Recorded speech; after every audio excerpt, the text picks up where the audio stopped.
If you're like most British Columbians, you've probably had a look at what's going on in our provincial politics, and I had one of two reactions.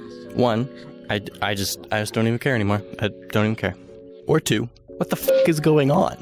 But I promise, we'll make sense of this. Last time on BC Politics, an election for a premier and provincial government was held on May 9th. It resulted in the Liberals losing their 4-straight-term absolute majority by a single seat, with the NDP 2 seats behind at 41, and the Greens pulling in an historic 3 seats, which means that whoever they vote with will win. They ended up making an agreement with the NDP, wherein they agreed that they would help them form government, but also agreed that they could still vote in favour of the Liberals on lots of issues. But before the NDP can take control, the Liberals got a chance to form government. After all, they want a plurality. Lots of people thought Christy Clark should step down, which is understandable, but also wouldn't make much sense for her because, again, she won a plurality. And so, business went on as usual, with a Liberal government. Oh, did I say normal? I meant completely the opposite. The Liberals delivered their speech from the throne, basically a statement of all their plans, and it was different. They almost completely turned on their own platform in a bid to align much more closely with the NDP platform in order to gain their support. Cap bridge tolls at $500 annually? Not anymore, let's just get rid of them. Create a committee to review campaign financing? Nah, let's do your thing. Let's also increase social assistant rates by $100 per month too. Good idea, guys. And we changed our mind. Let's raise carbon taxes. Reduce MSP fees? Let's just get rid of them.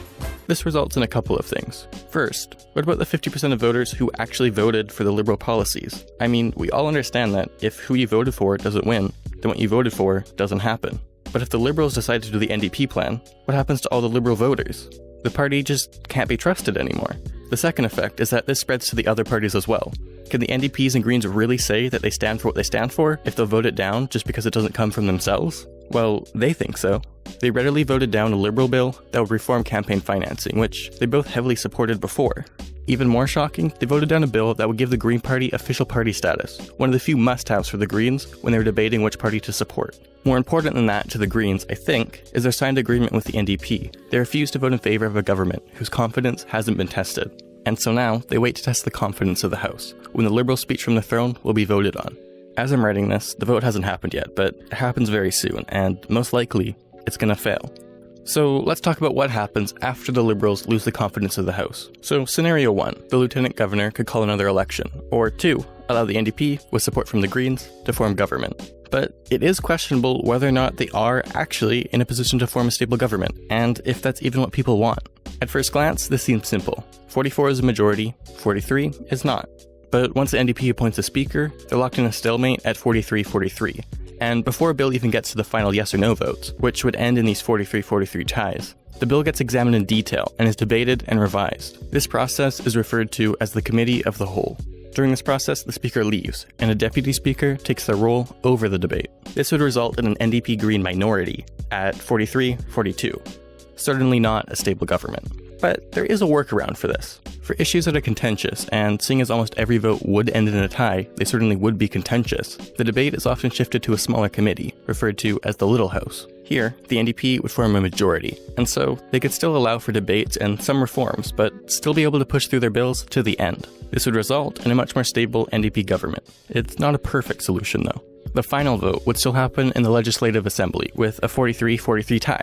So really, this will allow the NDP government to avoid being bogged down by their slim majority, but will still result in a tie and questions about the speaker. So here are some possible solutions. Number 1, the Liberal Party's newly appointed speaker, Steve Thompson, could remain in his position under an NDP government, resulting in a 42-44 balance. Traditionally, a new speaker is only appointed after an election or when they resign, since in this scenario, there wouldn't be another election. He would remain speaker until he chooses to resign, so this is entirely possible, though it may result in him becoming somewhat of an outcast within his own party, and so he might be unlikely to do it. Number 2. Thompson could resign, and a Greener NDP speaker, who are allowed to vote in the event of a tie, could break the tie, although there are quite a few traditions attached to how the speaker votes.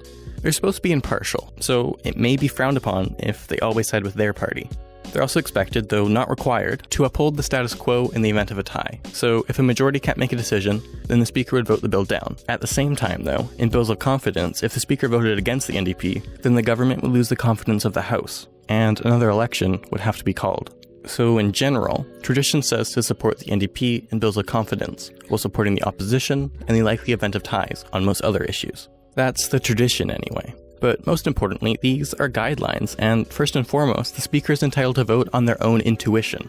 And it doesn't entirely make sense to vote based on tradition when a one-seat majority is uncharted waters that tradition has never had to deal with. Instead, the most responsible vote for the Speaker, under these incredibly strange circumstances, may be to always support the government, to support the NDP. That would mean that the NDP government is, in fact, stable. So an NDP government led by John Horgan is definitely a possibility.